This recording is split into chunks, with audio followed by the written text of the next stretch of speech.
So last time Godzilla broke out of an iceberg, destroyed Seattle, battled a few heroes, fought some unimaginative creatures, and stopped a terrorist organization. You could see all that in part 1, and I recommend you watch that if you haven't already. But right now, here's part 2. Also, I want to apologize for the mispronunciation of some names in the first part. Going forward, I will say them correctly.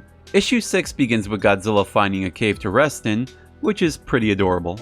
She'll take the opportunity to try knockout gas on Godzilla while he's resting inside the cave. The plan, while shaky at first, does manage to work, and Godzilla is put, well, back to sleep.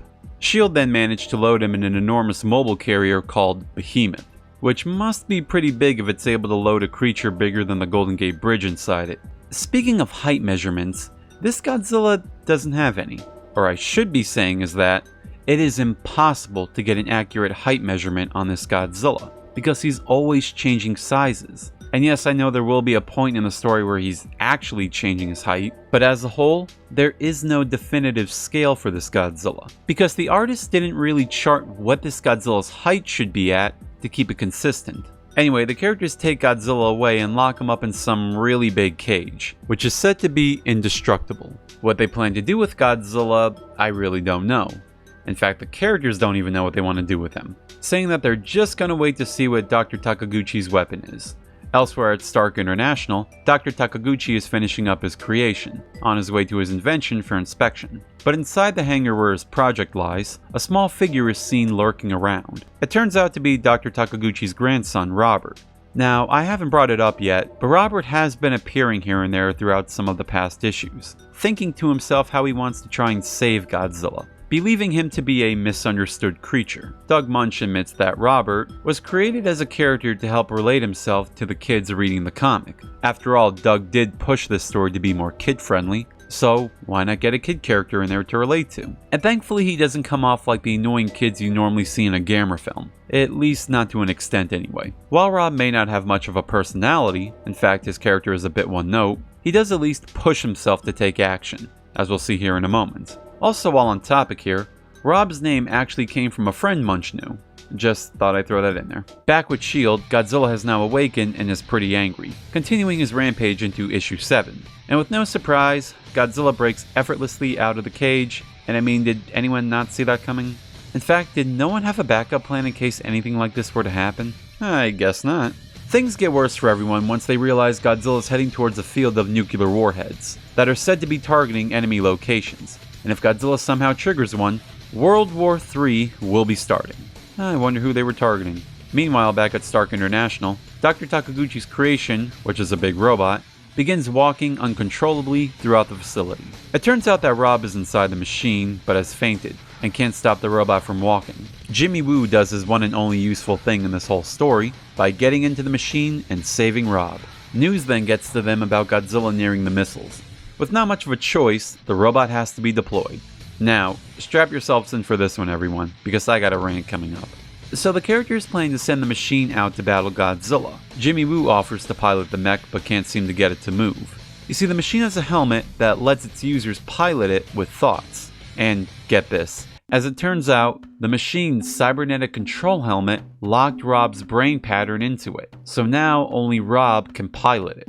Look, I get there's science mumbo thrown into that to explain why that happened, and they do bring up that the robot isn't 100% complete yet, but are you seriously telling me that there's a way to lock the controls to a single person? I mean, all Rob did was put the helmet on and press a button. And on top of that, was there no pilot selected to drive this thing? I mean, you'd think with it getting so close to being finished, they'd have someone trained on hand. Yes, the robot runs off of thoughts, but those buttons you see there aren't for decoration. They do serve functions, as we'll soon find out. Lastly, where's the security for this thing? A 12-year-old boy managed to sneak in with no problem. I mean, what, do they not have any locks on this thing at least? Well, I guess not, since Rob wakes up and jumps right back in the robot and takes off. While on his way to Godzilla, Rob decides to name the machine Red Ronin. Ronin being the Japanese word for a samurai with no master. A little bit of trivia now. Originally, Doug Munch was going to give the machine the name Future Fighter or Fightar, but Archie stepped in and gave it a much less sillier name, Red Ronin. In fact, Red Ronin as a whole was actually an idea of Archie's. Anyway, S.H.I.E.L.D. do all they can to stop Godzilla, but have no luck in doing so. But Red Ronin makes it on time to halt Godzilla's progress, ending issue 7. But before going on to issue 8, I do have one more complaint about this chapter. This particular issue has 32 pages in it, and about 16 of those pages are dedicated to ads. I am not joking. There are 16 pages of ads. And if you count the bulletin board and the letters section, then that's a total of 18 pages that have nothing to do with the story. Now, I get what they were trying to do here. They wanted to set up the fight so that it actually begins in the following issue, leaving this issue on a strong cliffhanger. That's fine. I like when the process of a story is being built up, but they really couldn't come up with anything without resorting to a bunch of ads to fill out the issue? Issue 8 begins the fight, with no surprise that Rob can't figure out what anything does. In fact, Rob's not trying to fight Godzilla at all, but instead trying to come up with a plan to get him away from the warheads. Dugan and the rest find out that Rob is piloting the mech and try to go back on the offense to beat Godzilla before Rob hurts himself. But Rob purposely attacks their ship so that they don't hurt Godzilla. Rob then gets the idea to use the magnet clamp cables to tie around Godzilla and lift him away from the warheads. This whole scene is kind of similar to the final battle with Godzilla vs. King Ghidorah, where Mecha Ghidorah grapples Godzilla and flies away with him. And just like in that movie, Godzilla is not just going to let him take him off. So he fires his breath and the two giants fall into the sea. A little interesting tidbit is that this is the final issue Godzilla's dorsal plates glow whenever he uses his breath attack. But for some reason his entire body glows whenever he uses it, and I don't really get why that is. Anyway, the battle then continues with the fight going from the ocean to the city of San Diego. The shield craft then closes in to engage in combat, but again, Rob fires at it, this time completely knocking out its power. Rob then concentrates all his thoughts for Red Ronin to simply point his finger to the left, trying to signal Godzilla to get out of the city. Why he didn't point Godzilla to the ocean instead? Well, I'll just accept it as a quick decision on a 12-year-old's part. I do have to praise issue 8 for being a super fun chapter in the story. The battle with Godzilla becomes very inventive, with his opponent not necessarily trying to kill him, but trying to get him away from the danger, and only fighting back when prompted to. And in only 30 pages, the fight goes from a missile base to the sky, the sea, and then a city, giving a nice variety of locations for the two to fight in. Now, Red Ronin is my favorite original creation to come out of this whole story. I like the samurai design of the mech, and it's a very unique look to the Godzilla franchise as a whole. And thankfully we will be seeing a lot more of him, at least for a while longer. Issue 9 is a very odd chapter in the story to say the least. So 2 days have passed since the battle with Red Ronin, and Godzilla has simply been wandering around the desert. He gets to the Boulder Dam, smashes it, and in a cartoony fashion gets swept away to Las Vegas, where he then thinks to himself if he should go to the city or move on to another location. I am not making that up. The story is letting Godzilla make a decision if he should do this or not. I don't understand why. I mean, what's Godzilla's deal? Is he deciding whether he should step on cars or step on the sand? Anyway, back with the characters, we find out that Rob has finally come out of Red Ronin after two days? What? Are you telling me he's been in the robot that's just been standing in the middle of the city for 2 days and hasn't come out at all? I mean, what was he doing for food? How is he going to the bathroom? I get Red Ronin is a big robot, so maybe there's something like a kitchen or a restroom inside it, but I'm giving it a little bit too much credit on that. I guess one question to give is, why did Rob not leave after his fight with Godzilla? Flying back to Stark International or just flying freely in general? Well, the obvious answer is that it probably ran out of fuel, or its battery ran out, or however this thing gets powered on. I'd say there's our answer, but as we'll soon find out in the next issue, that isn't the case. So Dugan and Gabe venture back out to find Godzilla. Rob is then kept under watch by both Jimmy and Tamara as Red Ronin is lifted away. And Godzilla decides to attack Las Vegas and just leaves. It's a pretty underwhelming chapter in the story, and one I would recommend you skip over if you'd want. The only interesting thing in this issue is of this guy named Wilson, who's at a casino trying to win it big for his mother's operation.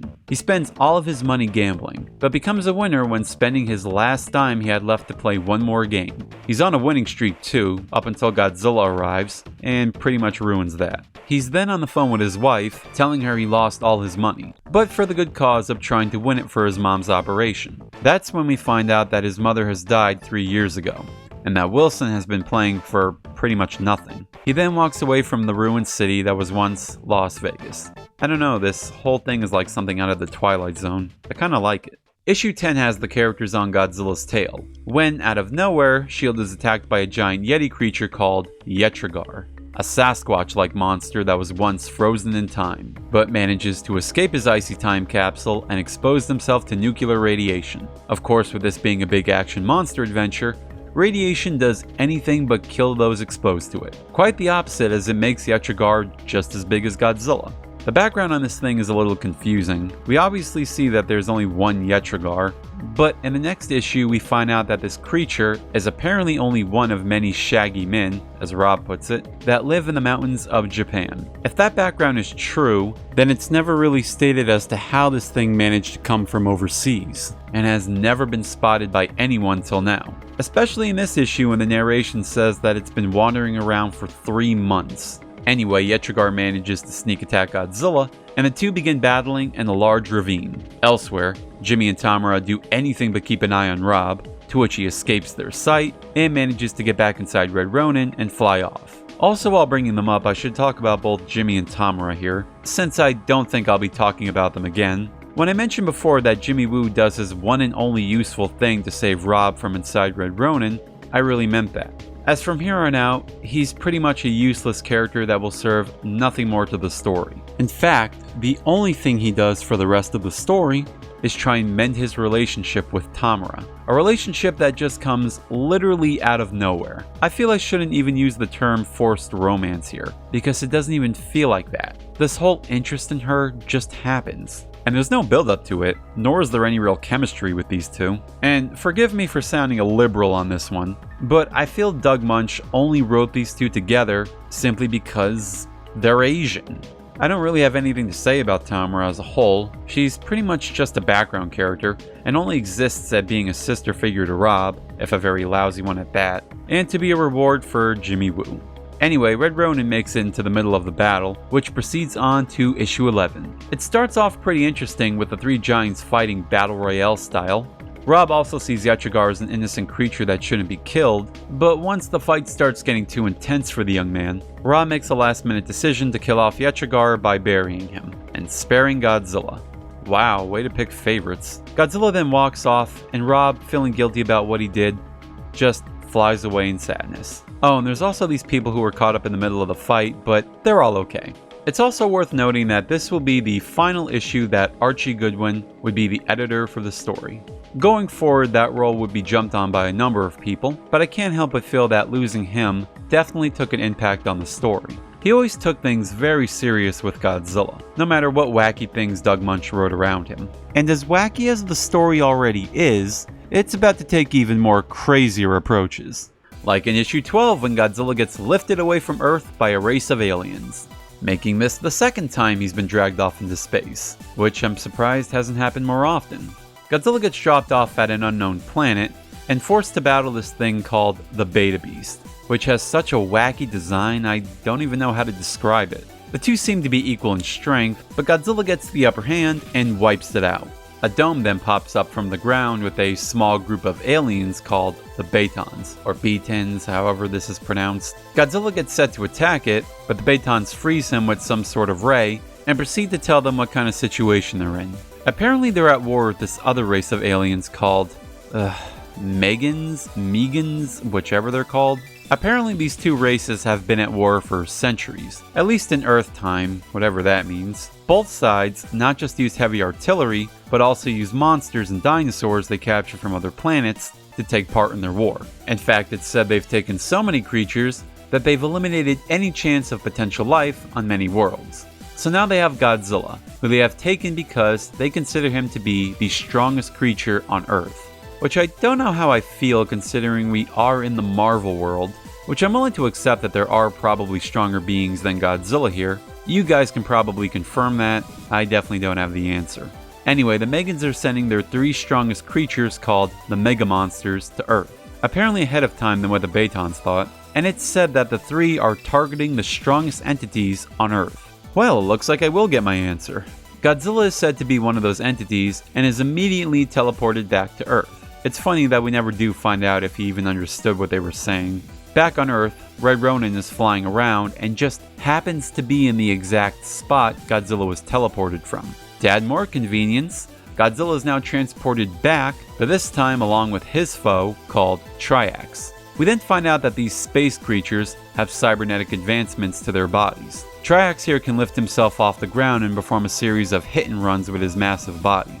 Though the combined efforts of both Godzilla and Red Ronin prove to be more than a match for the space creature. The Megans then see that Triax doesn't stand much of a chance alone, so they send their other two Mega Monsters, who have just been hovering in space, to aid in the fight. Even though they said before that they were sending them to the three strongest entities of the planet, but I guess that was ignored. The fight then takes a complete 180 on Team Godzilla, as it's now 3 against 2. The new monsters are called Krolar, who has the ability to burrow and suck up debris and dirt and shoot it out as projectiles, and Rion, who could shift his back legs into a giant buzzsaw, which can also grant him flight. Up in space, a Megan ship flies over Earth and is planning on using something called the Energex Ray, which is a beam that will power up the Mega Monsters, but apparently will kill them later. Just showing how ruthless the Megans are, who are willing to sacrifice their own creatures to win the war. Then again, the Batons also did that, so I guess they're no better in that sense. Speaking of the Batons, they reveal their secret base on the moon in an attempt to stop the Megan ship from firing the Energex Ray, which the Batons do manage to destroy the ship, but not before causing damage to their dome, which is now slowly losing oxygen, and unfortunately the Megan ship does indeed fire its ray before exploding. Things are not looking good for our heroes on Earth, especially now with Red Ronin out of the fight and the Mega Monsters receiving their power-up. Godzilla gets pushed around so bad that he can't even get a hit in on any of these things. Dum Dum Dugan and Gabe go airborne to try and aid Godzilla in the fight, with Dugan now setting aside his anger for the Green Giant, seeing him as the lesser of two evils. The plan is to get the attention of the two bio-monsters, so that Godzilla can battle one-on-one. And the plan works out as Godzilla incinerates the horny one, then burning through Triax, then decapitating Rion, even saving Dum Dum Dugan in the process, which gives the man a change of heart about Godzilla. Even though Godzilla did already save Dugan before, but this time it was from an Earth-threatening force, whereas before, it was from an Earth-threatening force. But whatever, he likes Godzilla now. With the 3 Mega Monsters defeated, the Megans surrender the war, and the Batons are all dead. Well, in war, nobody wins. So with the alien forces beaten, and Godzilla no longer seen as a threat, in a direct sense anyway, where does the story go from here? Well, we're going to find out as Godzilla still has some more adventure to go. Unfortunately for those who love kaiju brawling, this will be the final issue Godzilla fights other monsters. He does fight dinosaurs later if you want to count that, but from here on out, he'll be taking on Marvel characters, cowboys, and rats? Thanks for watching. See you in part 3.